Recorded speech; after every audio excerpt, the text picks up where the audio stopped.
ಮುಂದೆ ಏನಾಗುತ್ತೋ ಗೊತ್ತಿಲ್ಲ, ಮಾಡೋಣ ಧೈರ್ಯವಾಗಿ ಅಂತ. ಆ ರಿಸಲ್ಟ್ಸ್ಗೆ ಅಟ್ಯಾಚ್ ಆಗದೆ ಈ ಕೆಲಸ ಶುರು ಮಾಡೋದು ಹೆಂಗೆ? ಕರ್ಮವನ್ನ ಮಾಡಬೇಕು. ಕರ್ಮದಿಂದ ಬರ್ತಕ್ಕಂತಹ ರಿಸಲ್ಟ್ ಬಗ್ಗೆ ನಾವು ತಲೆ ಕೆಡ್ಸ್ಕೊಳಕ್ ಹೋಗಬಾರ್ದು. ನೀವು ಮಹಾಭಾರತ ಓದ್ಕೊಂಬಂದ್ರೆ ಧೃತರಾಷ್ಟ್ರ ಏನ್ರ ವಿರುದ್ಧನಾದ್ರೂ ಮಾತಾಡಿದ್ರೆ ನಾನು ಸತ್ತೋಗ್ಬಿಡ್ತೀನಿ. ಇದನ್ನ ದುರ್ಯೋಧನ ಹೇಳೋದು. Emotional black. ನೀವು ಒಬ್ಬರ ಮೇಲೆ ಅಟ್ಯಾಚ್ಮೆಂಟ್ ಇದ್ದಾಗ ನೀವು ಅವ್ರಿಗೆ ಒಳ್ಳೇದು ಮಾಡ್ಬೇಕು ಅನ್ಕೊಂಡ್ರು ಮಾಡೋಕ್ಕಾಗೋದಿಲ್ಲ. ಡೆಸ್ಟಿನೇಷನ್ ಬಗ್ಗೆ ನೀವು ಇಟ್ಕೋಬೇಕು ಹೊರತು ಆ ಪ್ರಾಸೆಸ್ ಜರ್ನಿ ಹೇಗಿದೆ, ಅದನ್ನ ಹೇಗೆ ಹೋಗ್ತೀರಾ ಅನ್ನೋದ್ರ ಬಗ್ಗೆ ನೀವು ತಲೆ ಕೆಡ್ಸ್ಕೋಬಾರ್ದು. ಶ್ರೀಕೃಷ್ಣ ಒಂದ್ ಕಡೆ ಹೇಳ್ತಾನೆ, ಸುಖ ದುಃಖ ಸಮೀಕೃತ್ವ ಲಾಭ ಲಾಭೋ ಜಯ ಜಯೋ ತಥೋ ಯುದ್ಧ ಯುಜ್ಯಸ್ವ ನೈವಂ ಪಾಪಂ ಅವಪ್ಯಸಿ ಅಂತ. ಸುಖವನ್ನ ದುಃಖವನ್ನ ನೀವು ಸಮನಾಗಿ ನೋಡಬೇಕು. The demons that you don't deal with will raise your children ಅಂತ. ನಿಮ್ಮೊಳಗಿನ ಯಾವ ರಾಕ್ಷಸರನ್ನ ಅಡ್ರೆಸ್ ಮಾಡೋದಿಲ್ವೋ ಅವರು ನಿಮ್ಮ ಮಕ್ಕಳನ್ನ ಬೆಳೆಸ್ತಾರೆ ಅಂತ. ನಿಮ್ಮೊಳಗಿನ ರಾಕ್ಷಸರನ್ನ ನೀವು ಕಂಟ್ರೋಲ್ ಮಾಡಲಿಲ್ಲ ಅಂತಂದ್ರೆ ಅವರು ನಿಮ್ಮ ಮಕ್ಕಳನ್ನ ಬೆಳೆಸ್ತಾರೆ ಅಂಡ್ ನಿಮ್ಮ ಮಕ್ಕಳು ಆ ರಾಕ್ಷಸರ ಥರ ಆಗ್ತಾರೆ.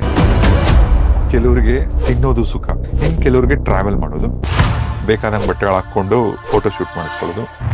ನಿಜವಾದಂಥ ಸಂತೋಷ ಅಂದ್ರೆ ಏನು? ಅದು ಎಲ್ಲಿ ಸಿಗತ್ತೆ? ಯಾವಾಗ